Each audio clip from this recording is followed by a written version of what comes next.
Deus preservando o povo de Israel, o povo do pacto, o povo da aliança, aonde a presença de Deus está é santo.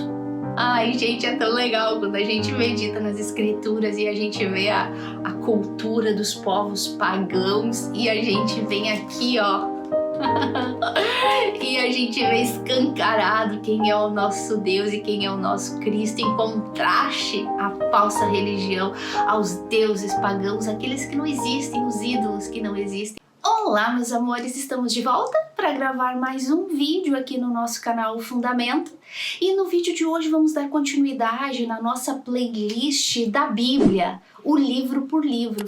Vamos estudar aí, de acordo com uma playlist que já iniciamos há um tempinho atrás, toda a Bíblia. Vamos entender a história de Deus, a história do Filho de Deus, o nosso Senhor Jesus Cristo. Vamos entender a história do povo de Deus e em cada um dos 66 livros da Bíblia. A Bíblia é um livro só que contém uma única história dividida em 66 livros que fazem aí um compêndio, um conjunto total e completo da história de Deus.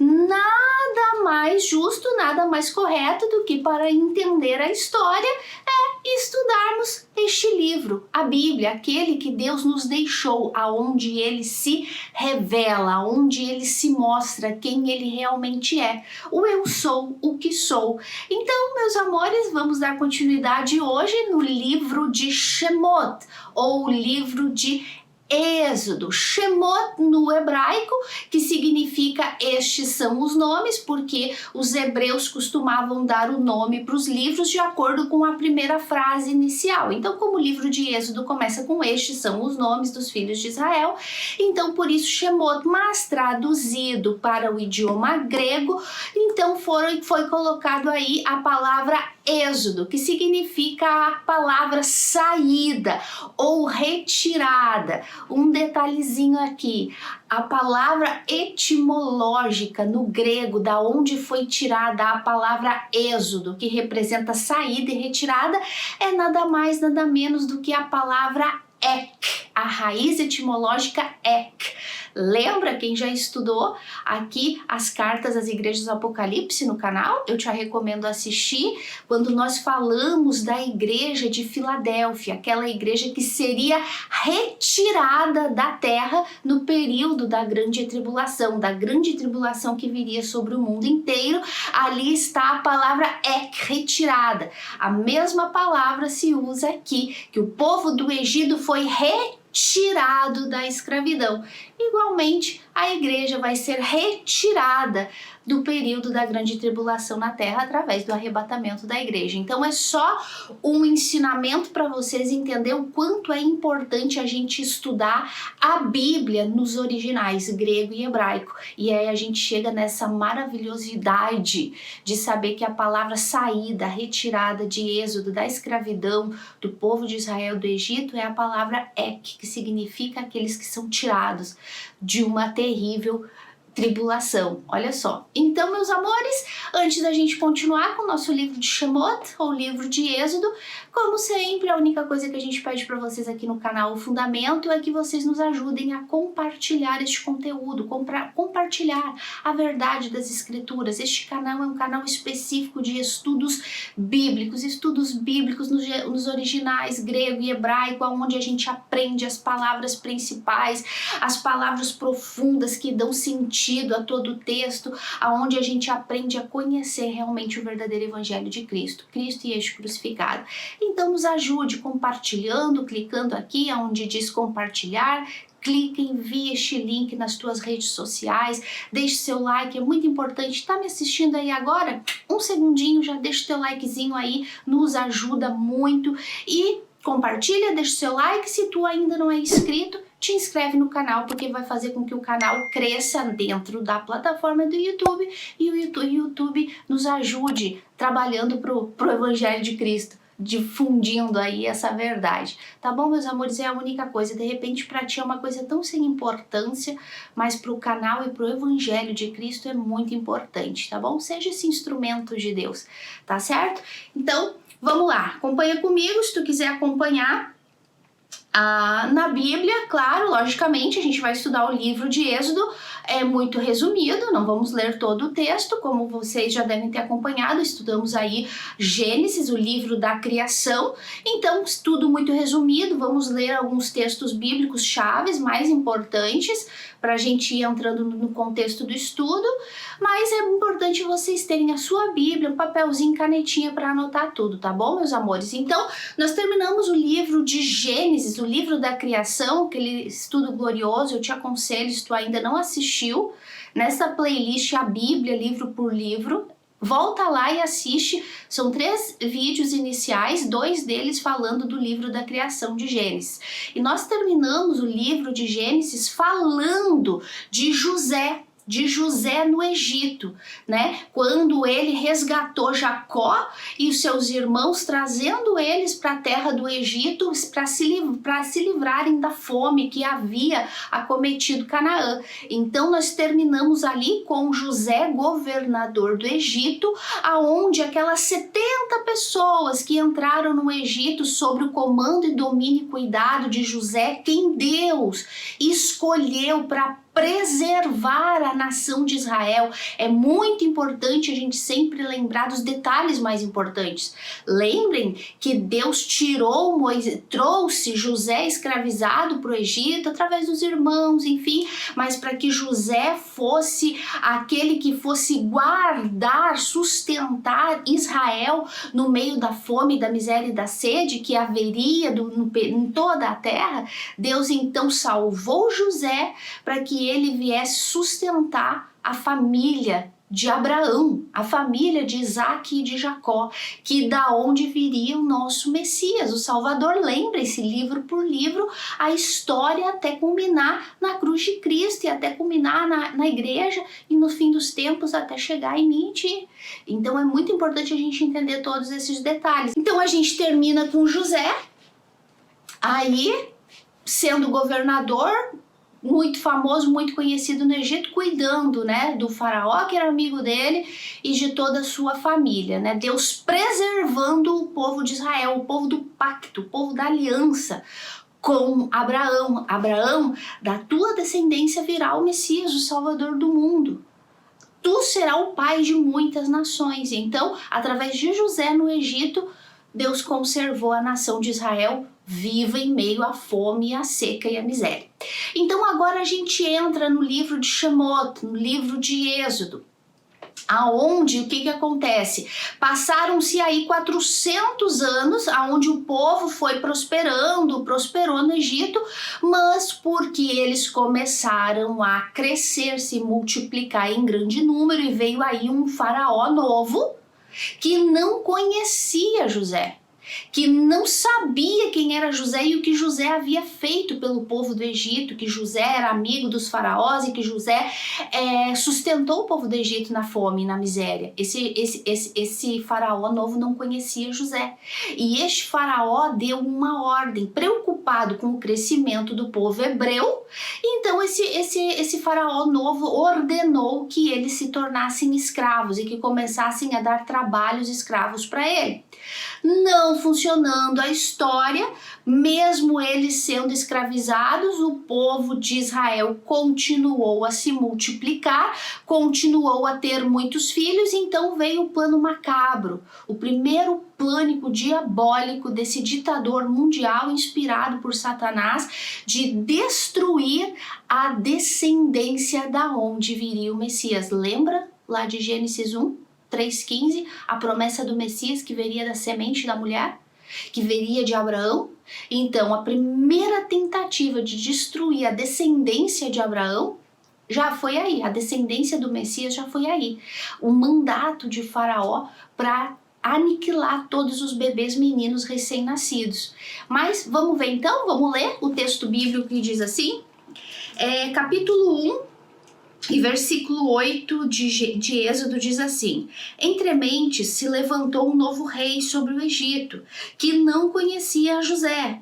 Ele disse ao seu povo: Eis que o povo dos filhos de Israel é mais numeroso e mais forte que nós. Eia, usamos de astúcia para com eles. Onde vocês ouviram essa palavra astúcia de novo? A serpente, o animal mais astuto e sagaz de toda a criação. Olha aqui, o mesmo espírito de Satanás que age nos ditadores mundiais. Lembrem-se, o Egito é o primeiro império mundial, do ditador mundial. Então, ó, eia, usamos de astúcia para com ele, para que não se multiplique e seja o caso que, vindo guerra, ele se junte com os nossos inimigos e peleje contra nós e saia da terra. E os egípcios puseram sobre eles feitores de obras, para que os afligisse com suas cargas. E os israelitas edificaram a Faraó cidades, celeiros, Pitom e Ramsés. Então, como eu vinha dizendo para vocês, o povo de Israel vivendo no Egito, morre José, morre o faraó bom e se levanta outros faraós e chega esse faraó que não conhecia José. E vendo que o povo hebreu era um povo forte, um povo inteligente, porque era a própria sabedoria de Deus sobre eles, um povo que se multiplicava que nem coelho, né? Que eles tinham muitos filhos, porque foi uma promessa de Deus para Abraão. Então, ele disse, não, a gente tem que parar esse povo de crescer. Era um faraó tirano, né? Um faraó que não tolerava outras dinastias, outras culturas. Então se colocou todo sua ira, seu ódio contra o povo judeu e disse, a gente tem que parar eles, então vamos colocar cargas. Agora eles já não são mais simples habitantes da terra do Egito, agora eles são os nossos escravos. Vamos colocar fardos sobre eles, ditadores sobre eles, para que eles saibam o lugar deles. Essa terra é nossa e aqui eles não passam de escravos. Então começou o massacre, a escravidão do povo de Israel. Como eles continuaram se multiplicando, então vem a história aí que Faraó dá ordem para as parteiras matar os bebês e elas não cumprem, então vem a ordem de então jogar no Nilo todos os bebês, né, para matar todas as crianças, para diminuir a população do povo de Israel, para que eles não se tornassem maiores e não se unissem aos inimigos do Egito contra eles. A Síria, por exemplo, que foi depois o império que assumiu, né, quando o faraó foi destituído, a Síria, o Império Sírio tomou lugar, né? Então o medo de Faraó era que o povo de Israel se unisse à Síria para derrotar. Então a ordem de mandar matar os bebês. E aí a gente sabe, meus amores, que vem aí toda a história, né, de Moisés, que a gente já sabe. Então, vamos lá. Para a gente dar uma resumida, o livro de Êxodo é dividido em duas partes, que a gente vai estudar. A primeira parte é a opressão e a libertação, com a Páscoa, né, a opressão da escravidão e a libertação, o êxodo do Egito, com a celebração da Páscoa. E a segunda parte nós vamos estudar a aliança de Deus com o povo, através da lei, das tábuas dos 10 mandamentos, e a construção do tabernáculo, que significava a comunhão de Deus com o povo. Então a gente vai dividir nessas duas partes para a gente entendendo. Então agora aqui nós já estamos na parte da opressão, da escravidão, e a gente já sabe o motivo: medo. Medo de Faraó, de Israel ser mais poderoso que eles. A gente conhece a história, só vou falar por cima. Moisés foi salvo pela filha de Faraó, cresceu durante 40 anos no palácio de Faraó, como neto de Faraó, como filho da filha de Faraó, onde ele era considerado o príncipe do Egito. Deus, na sua soberania, na sua providência, manteve Moisés salvo, e não somente salvo, mas manteve Moisés dentro da cultura para aprender a ler, a escrever, para manter, para que Moisés tivesse determinada autoridade, e assim Deus levou, sustentou ele durante 40 anos, até o momento em que ele estaria pronto, apto para então enfrentar o Faraó contra a tirania e libertar o povo do Egito. Mas a gente sabe que Moisés, por ter sangue judeu, não tolerava o tratamento que o Faraó e os capatazes tinham contra o povo de Israel, e tendo essa incumbência dentro dele, embora ele não soubesse, mas Deus sabia, Moisés, de certa forma, não tolerava a injustiça e tratou de fazer justiça com as próprias mãos, né? Quando a gente conhece a história, quando ele vê um soldado egípcio maltratando um hebreu, ele vai lá e mata, esconde, é descoberto, e ele então tem que fugir para o deserto, por onde ele fica mais 40 anos. Ele tinha uma boa intenção, libertar o povo da escravidão, mas não era com a boa intenção dele, porque não era o momento, nem a hora e nem da maneira correta. Porque existia um tempo, hora e a maneira correta de Deus fazer com que ele se tornasse o mediador entre Deus e o povo, o libertador da escravidão. E ainda ele precisava ser trabalhado. Deus ainda precisava trabalhar com o caráter do príncipe do Egito, o Moisés. Por isso envia ele 40 anos para o deserto para ele aprender como um pastor de ovelhas. De príncipe do Egito, herdeiro do trono de Faraó, ele passa agora a ser pastor de ovelhas. Pastoreando ovelha, tô usando ovelha, limpando sujeira de ovelha, mas para aprender na humildade, que as coisas são na hora de Deus, no momento de Deus, da maneira que Deus escolhe. E então era necessário que ele passasse por mais esses 40 anos no deserto, até que então um dia o faraó morre, né? O faraó tirano morre e o povo de Israel clama a Deus pela opressão, pelo que eles estavam enfrentando. E então Deus aparece para Moisés na sarça ardente. Então, por causa da opressão do povo de Israel, Deus aparece para Moisés, depois de mais 40 anos, para dizer para ele que ele então era o escolhido de Deus para voltar para o Egito e se apresentar diante de Faraó e ser o libertador do povo. Então aí toda essa história está contando aqui no capítulo 3, onde Deus fala com Moisés, né?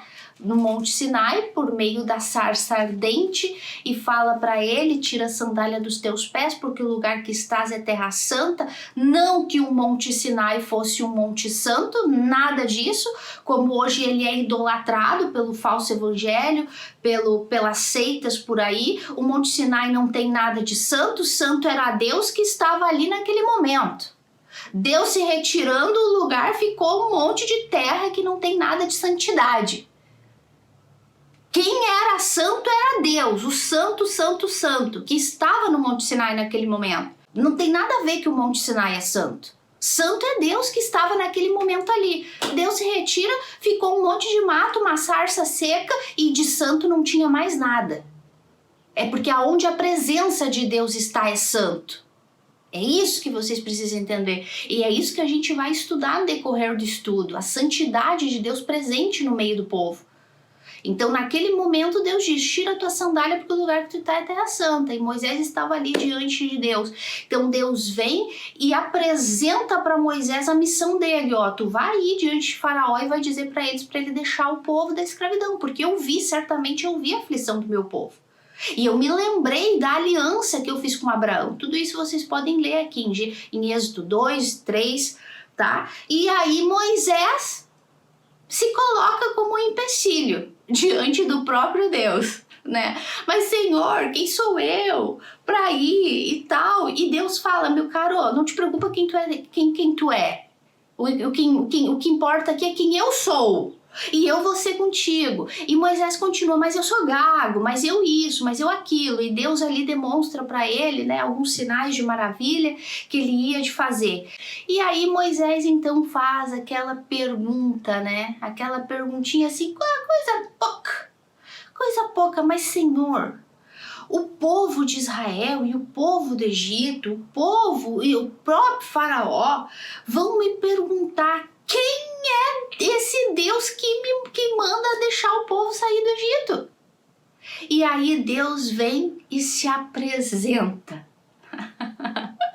Por primeira vez, Deus se apresenta a um homem, dizendo: vai a Faraó e ao povo de Israel e diz: eu sou o que sou. Fala para o povo: assim diz o Senhor, o eu sou manda me manda para vir libertar o povo da escravidão. Então Deus pela primeira vez vem e se apresenta, né? O eu sou o que sou. Agora, meus amores, o que significa esse eu sou o que sou? Essa apresentação de Deus na sarça ardente, nesse lugar que naquele momento se tornou santo porque a presença de Deus estava ali. Simplesmente a presença de Deus estava ali através daquele fogo que não se consumia naquela sarça. Saindo a presença de Deus, virou areia, terra, nada mais. Monte Sinai não é santo. Ao contrário, Monte Sinai, no estudo de Gálatas, a gente vê perfeitamente que ele se tornou o monte da maldição. Porque foi aonde a lei foi dada, a lei que, por não ser cumprida, conduz as pessoas à maldição e à morte ao inferno. Então, olha como a gente tem que aprender a meditar na Bíblia. Muitas seitas e instituições idolatram o Monte Sinai. E leva foto para o Monte Sinai. E leva nome para o Monte Sinai. E o nome da família. E sem saber, tu tá traindo maldição para tua casa. Em primeiro lugar, pela idolatria. Idolatrando um monte de pedra. Meu Deus do céu. Sabe? E de pensar que eu também acreditava nisso, gente. Por isso que hoje eu venho aqui com todo o meu coração pregar a verdade, ensinar a verdade para vocês, para que a graça de Deus alcance vocês como me alcançou. Como pode a gente ser tão cego de acreditar que um monte de areia, um monte de pedra, um monte de rocha pode ser santo? E que se levar o meu nome para lá, eu vou ser abençoada e a minha família vai ser abençoada. Idolatria, idolatrando exatamente como os deuses pagãos que o Egito idolatrava, os crentes idolatrando um monte de pedra, né? E mandando nome, mandando foto e dando tudo que tem para sacrificar para Baal, para um Deus maldito, um Deus que nem existe, né? Um altar também que não existe, um monte que de santo também não tem nada. É um monte histórico onde aconteceram estes acontecimentos, mas que só foi santo no momento em que a presença de Deus esteve ali. Então, meus amores, então vamos lá. O que significa eu sou o que sou, né? Yahev no hebraico, né? Yahev no hebraico, traduzido para o português, Jeová. Outra palavra que a gente tem meu rancinho, né? A gente fala Jeová, a gente já lembra da seita dos testigos de Jeová e a gente já tem um ranço, mas Yahev, que foi a expressão eu sou o que sou, significa Yahev no hebraico. Traduzido para o português ficou Jeová, e aí a gente tem esse ranço por causa disso. Tá vendo como é ruim, né? Quando a gente aprende errado, né, gente? Aí a gente fica sempre com aquele rancinho assim, com aquela pulga atrás da orelha, mas não. Jeová é um nome traduzido de Deus do hebraico Yahev, que significa eu sou o que sou. E Deus não tem um nome como eu e tu, né? A Aline, João, Pedro, né? O nome de Deus, de acordo com a apresentação dele aqui, gloriosa, eu sou o que eu sou. O que significa isso? O autoexistente, aquele que é. Aquele que não depende de nada nem de ninguém. Aquele que é eterno, aquele que não pode ter fim. Aquele que é tudo em si mesmo. A seidade de Deus. Eu sou o que sou, a palavra etimológica é a aceidade de Deus, que inclusive a gente estuda isso na teologia como um atributo de Deus, a aceidade de Deus, essa eternidade de Deus, que Ele é tudo em si mesmo, Ele é a causa de tudo. Ele não foi criado, Ele não foi inventado por ninguém, ao contrário, Ele é o criador, Ele é o inventor. Ele é a causa de toda a existência. Isso significa eu sou o que sou. Tá dando para entender? Então Moisés, naquele ranço da cultura egípcia, né? Lembra que ele cresceu na cultura egípcia? E ele sabia que o povo hebreu estava acostumado a viver, porque o povo hebreu, lembra, passou 400 anos, gente, de escravidão. O povo, assim, tinha assim uma leve memória do Deus de Abraão, de Isaac, de Israel.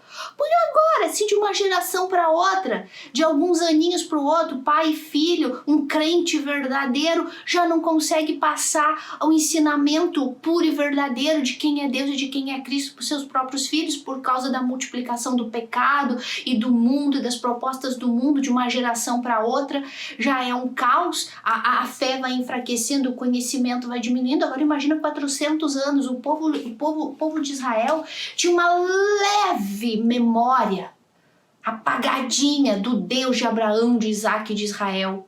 Alguns um pouquinho mais maduros, mais velhos, que ainda oravam e clamavam a esse Deus. Então Moisés, criado na cultura egípcia, cheio de deuses, com vários nomes diferentes, que a gente vai estudar um pouquinho, e sabendo que o povo hebreu estava misturado com o povo egípcio e também tinha o conhecimento dos nomes de todos os deuses, então Moisés faz uma pergunta inteligente para Deus. Como eu disse, uma pergunta bem pouca coisa para a resposta que viria, mas a pergunta dele foi uma pergunta legítima. Quem é tu? Qual o teu nome? Quem eu digo que me mandou? Porque quem tu é? Porque os egípcios têm Ra, Mun-Ra, Sete, Zíris, Osíris, Horus. Tem vários deuses. Tu quem é? Qual o teu nome? Tadinho, uma pergunta legítima, pura, sincera. Tenho certeza que eu e tu faríamos a mesma pergunta se estivéssemos no lugar de Moisés. Qual o teu nome? E Deus não tem um nome, eu sou fulaninho de tal. Não. Eu sou o que sou. Eu sou o autoexistente, eu sou a causa, a razão de tudo. Tudo provém de mim.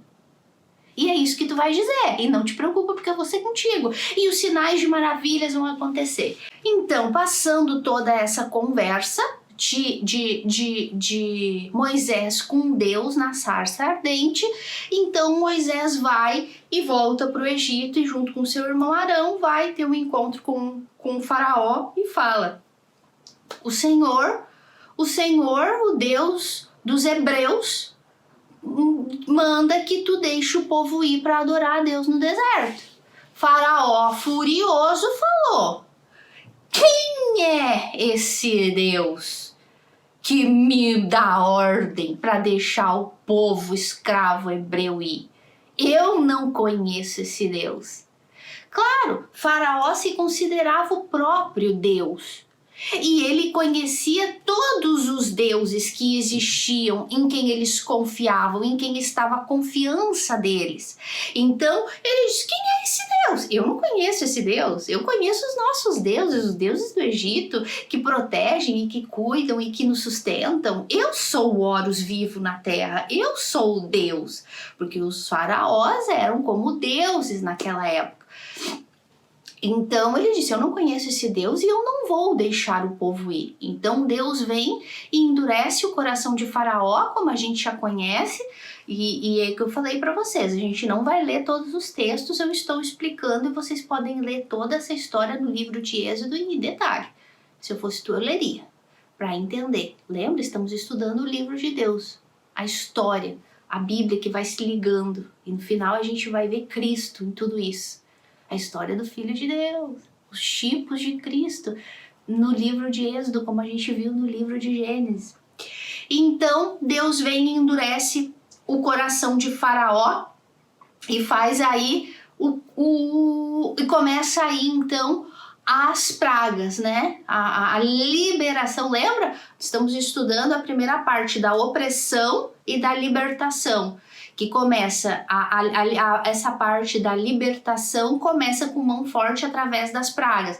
Então, por que Deus envia estas 10 pragas e determinadas pragas específicas? Por quê? Porque cada um, lembra sempre, olha só a resposta de Faraó quando Moisés disse: o Deus dos hebreus mandou que tu deixe eles irem pro deserto para adorar, liberte eles. Ele falou: eu não conheço esse Deus. Quem é esse Deus?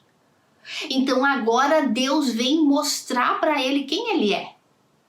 Agora ele vem mostrar para ele quem ele é, o único Deus, o autoexistente, o causador, a causa e o causador de todas as coisas, aquele que é tudo em si mesmo, que não depende de nada, o independente.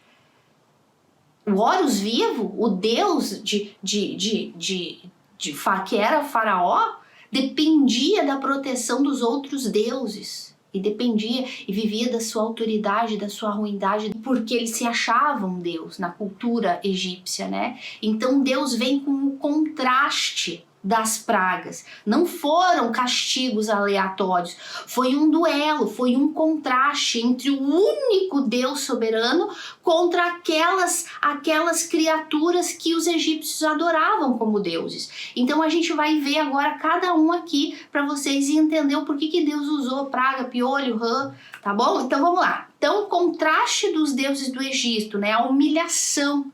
Essas pragas eram para humilhar Faraó e o Egito, que confiavam, idolatravam e veneravam a esses deuses. Então vamos lá, primeira praga, o Nilo virar sangue. O Nilo no Egito era considerado o deus Hapi, que era o deus da fertilidade, da vida e da economia. Por quê? Porque o rio Nilo regava as terras e o rio Nilo dava vida para os peixes. Então o deus Hapi, o Nilo era muito importante, era idolatrado como um deus, o deus Hapi do Nilo, porque era o deus da fertilidade, da vida, dos alimentos do mar, e porque ele regava a terra do Egito para dar também a alimentação. Então, em primeiro lugar, era o deus da fertilidade. Aí Deus vem com sangue e mata o Nilo.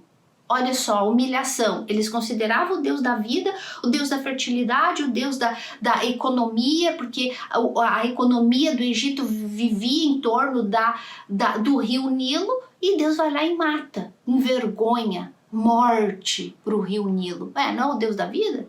Não é o Deus da fertilidade, da vida? Então agora, morte. Tudo que via no Nilo era a morte. Então vamos lá, por isso a praga do Nilo. Depois as rãs, a deusa Heket. No Egito eles adoravam a deusa Heket, que era uma deusa com uma imagem de uma cabeça de rã. Então Deus vai e manda as rãs. Essa deusa era a deusa da proteção, a deusa que protegia o povo do Egito. Eles acreditavam que se eles rezassem lá, adorassem a rã lá, ela traria proteção para eles e para a casa deles. É o contrário, Deus manda as rãs o quê? Para massacrar o povo do Egito. Rãs por toda a parte, destruindo a vida deles, né? Onde eles olhavam tinham rãs. A terceira praga, a praga dos piolhos, o deus Tot, adorado pelos egípcios como o deus da terra. Os egípcios adoravam a terra, o pó da terra. Era um deus. Os egípcios, como os indianos, tem vários deuses, né? Então eles adoravam a terra. E eles abominavam os piolhos. Por isso que eles usavam peruca, porque eles diziam que os piolhos eram malditos. Então Deus fez do deus Tot deles, que eles adoravam, que era a terra, a maior praga para eles, que eram os piolhos, para atormentar eles, né? Então os egípcios adoravam a terra como a sabedoria, o deus da sabedoria. O deus Tot era o deus da terra, o deus da sabedoria, o deus do conhecimento. E daí Deus faz da terra, né, brotar os piolhos, que era uma das pragas que eles mais tinham pavor. Então vamos lá, a quarta praga, a praga das moscas, o deus Pat, que era para eles adorado como o deus criador do universo. As moscas, o deus Pat, que era considerado o criador do universo. Olha a afronta, uma mísera mosca, o Deus considerado o Deus criador do universo. Então Deus vem com as moscas para perturbar, tirar a paz deles, para mostrar: eu sou o criador do universo e eu atormento vocês com essa peste, com esses insetos, com esta praga que não é Deus coisa nenhuma. Então a quinta praga, a peste dos animais, o deus Ator, que era o deus touro, e a deusa Rapis, que era a deusa da vaca. Então veio uma praga, uma peste, e matou todos os animais. Por quê? Porque os egípcios adoravam o bezerro.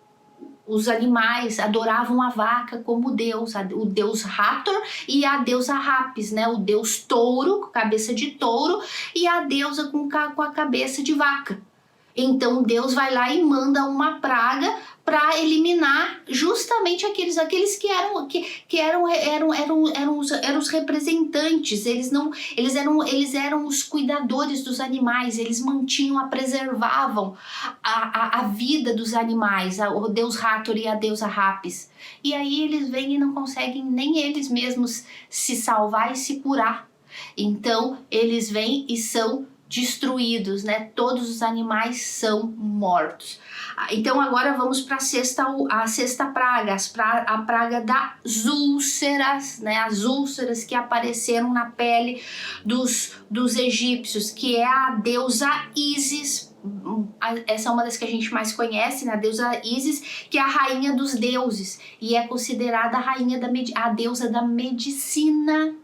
Então, mais uma humilhação, mais uma vez o Deus Todo-Poderoso humilhando um Deus falso, a falsa religião, um Deus falso, a deusa Ísis, que era tão famosa, considerada a rainha de todos os deuses, que era a deusa da medicina, e ela não teve a capacidade de usar, os magos, os bruxos, os sacerdotes do Egito não tiveram a capacidade de invocar a deusa da vida, a deusa da medicina para curar as úlceras do Egito. Era preciso que Moisés intercedesse a Deus e que Deus retirasse a praga, e isso em todas as pragas, né? Nenhum dos deuses foi capaz. Sempre Faraó enganando Moisés, ia lá e dizia, pede por teu Deus. Moisés ia lá e orava, então aquelas pragas saíam. Então as úlceras foi uma afronta direta com a deusa falsa Ísis, que era a deusa da medicina. Então a sétima praga, a chuva de Saraiva, né? Chuva com pedra e fogo. O deus Íris e Osíris, que eram os deuses do tempo, que controlavam os elementos, né? A água e o fogo. Também são dois deuses que a gente mais conhece, Ísis e Osíris, os deuses do ar, do tempo, que controlavam os fenômenos, né, naturais, fogo e água. Também Deus mostrando mais uma vez que eles não existem, que eles não controlam coisa nenhuma, que quem controla todas as coisas no ar, na atmosfera, é Deus.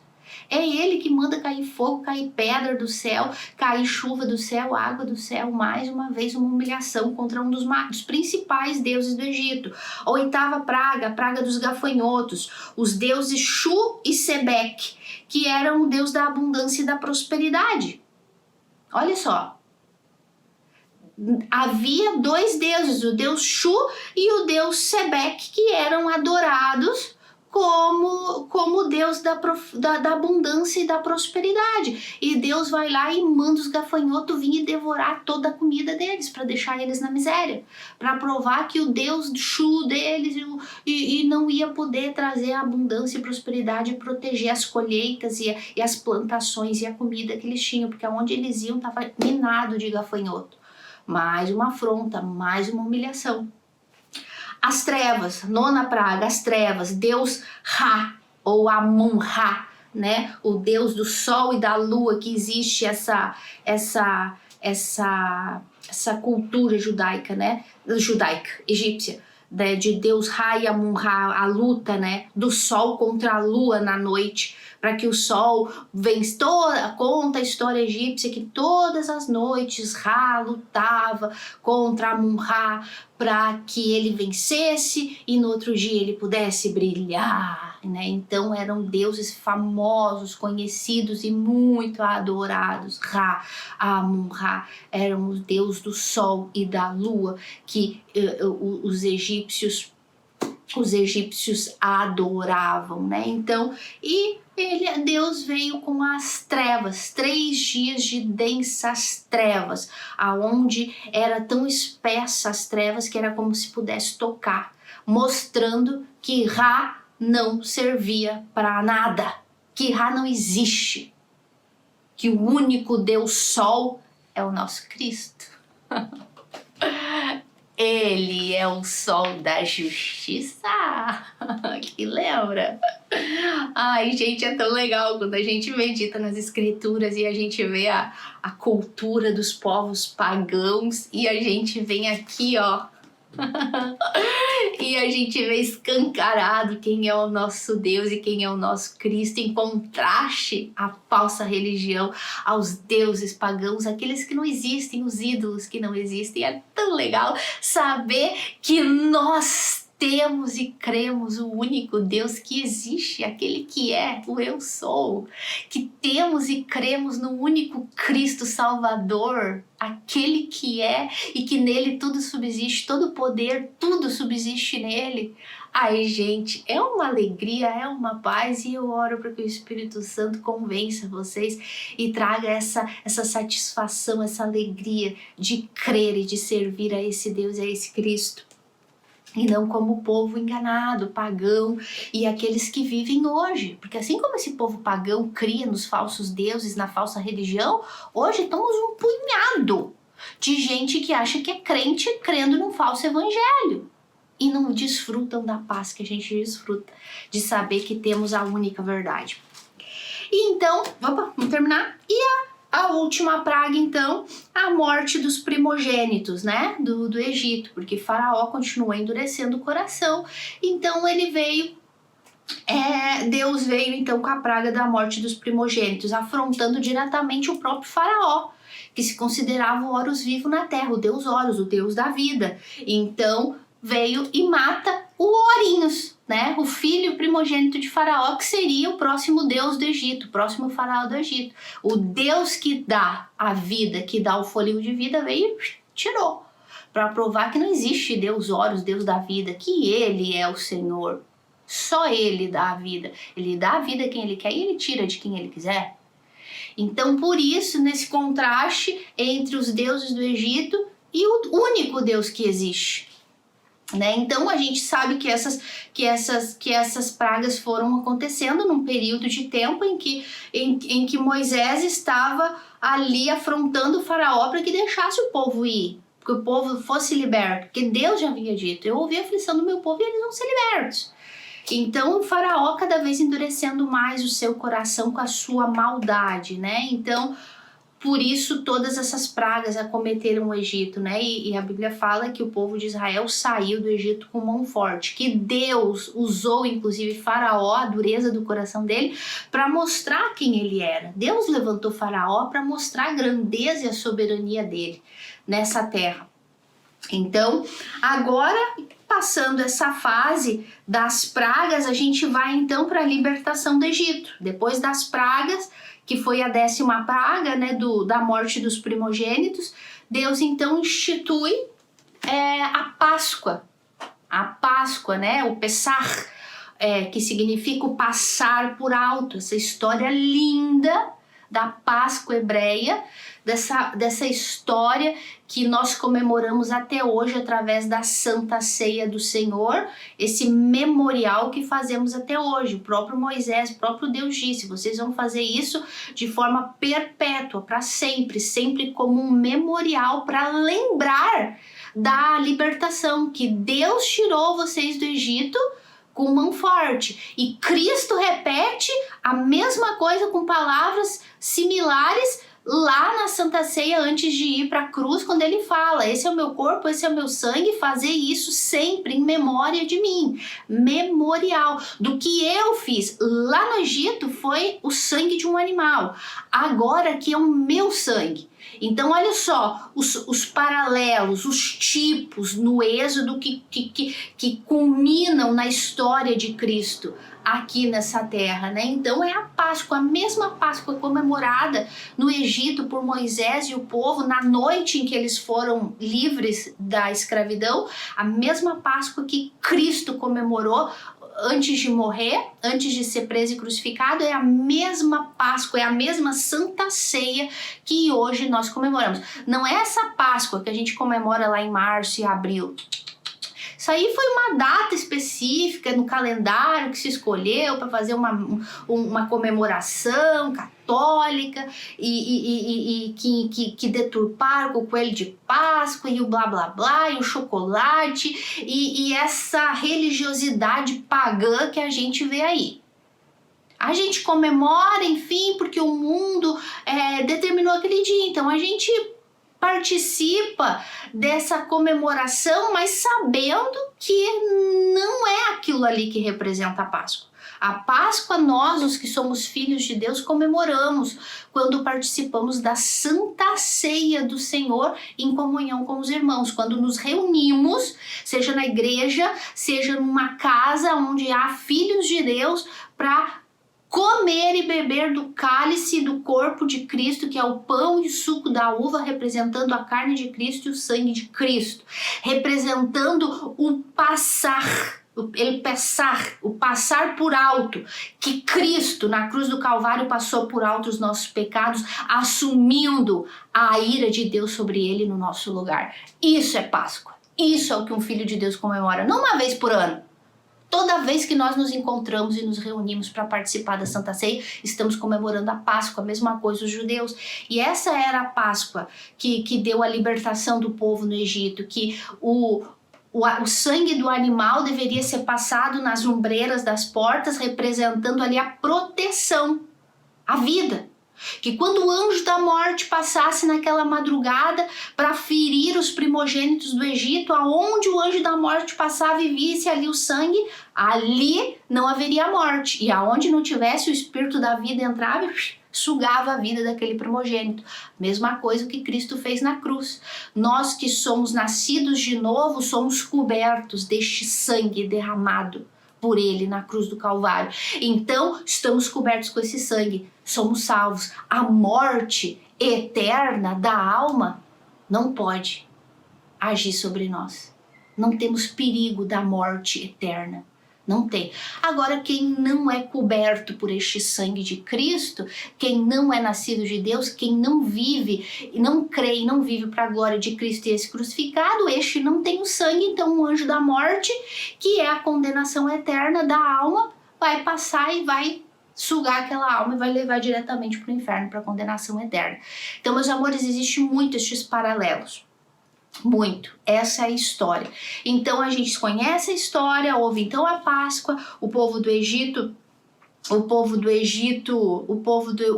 Israel passou o sangue e o anjo da morte veio e destruiu todos os primogênitos, matou, né? Então, e dos animais e de todos os primogênitos, causando um alvoroço, fazendo com que Faraó se quebrantasse naquele momento e mandasse, não só permitisse, mas mandasse, vão embora. E se cumprindo a promessa que Deus havia feito para Abraão, lá atrás, 400 anos atrás, Deus havia feito uma promessa para Abraão. Teu povo vai ser escravo numa terra estrangeira e vão ser escravizados, mas 400 anos depois eles vão sair com muitas riquezas. E exatamente isso acontecia. Faraó mandou eles ir embora e mandou o povo egípcio dar todas as riquezas, porque eles estavam com medo do Deus dos hebreus. E eles queriam agora a distância do Deus dos hebreus e do Deus dos hebreus, né? Porque atingiu o mais sagrado para eles, os primogênitos. E então a gente sabe a história. Quando o povo estava diante do Mar Vermelho, a gente sabe que Faraó se arrepende, Deus endurece o coração dele novamente e ele volta. E ele desiste e manda todos os soldados e cavaleiros ir atrás do povo de Israel. O povo de Israel com Moisés, quando vê o povo de Faraó vindo, soldados de Faraó, eles não tinham para onde ir agora. Aonde vamos, Moisés? Agora vamos morrer aqui? Então Deus clamou e disse, agora vocês vão ver o que Deus vai fazer. E Moisés levantou a vara e o Mar Vermelho se abriu. E o povo de Israel passou a pés enxutos. E o povo de Faraó, os cavaleiros de Faraó foram todos afogados. Uma história real para vocês. Uma criança um dia na escola, a professora ateia, né? A criança cristã e a professora ateia. Aí falando da história do povo egípcio. Então ela disse que essa história do Mar Vermelho era tudo mentira, que o mar era só um riozinho, que em determinada época do ano dava para passar com os pés, que era 15 centímetros, que mal cobria os pés, e que por isso o povo passou, e que não tinha nada disso, que o Mar Vermelho se abriu, e daí contou essa história. Aí a criança chegou em casa e o pai perguntou: meu filho, o que tu aprendeu na escola hoje? Pai, eu aprendi que Deus é mais maravilhoso do que eu imaginava. Ué, meu filho, por quê? Pai, porque a minha professora disse que Deus conseguiu afogar o faraó e o exército de faraó com 15 centímetros de água. Olha só, não tem pra onde correr. Os incrédulos, os ateus tentam criar situações, tentam criar histórias para tentar desmerecer a Bíblia, para tentar dizer que esses fatos nunca aconteceram, mas não tem pra onde correr. É muito mais milagroso Deus ter afogado o exército de Faraó com 15 centímetros de água do que ter aberto o mar e o povo ter passado a pés enxutos e ter afogado eles com o próprio mar, né? Olha só, a sabedoria humana do homem chega a ser nécia, chega a ser louca quando eles tratam de perverter a verdade da Escritura, né? Meus amores, estamos seguros nisso aqui. Estamos seguros, porque essa é a única verdade. Os incrédulos, os ateus, a falsa religião, as seitas, elas tentam se justificar de todas as formas, mas a gente não precisa se preocupar, porque aonde a gente correr aqui dentro, a gente está na verdade, sempre vamos ter a resposta certa para tudo. Eu me maravilho, gente. Então, passando o Mar Vermelho, o povo de Faraó do Egito é afogado, e então agora a gente passa para a peregrinação na terra, no deserto, tá bom, meus amores? Mas a gente volta, já estamos aí com quase 1 hora, a gente vai gravar no próximo vídeo para vocês. Tá certo, meus amores? Eu oro para que o Espírito Santo convença vocês dessas verdades e eu já volto gravando a continuação para vocês.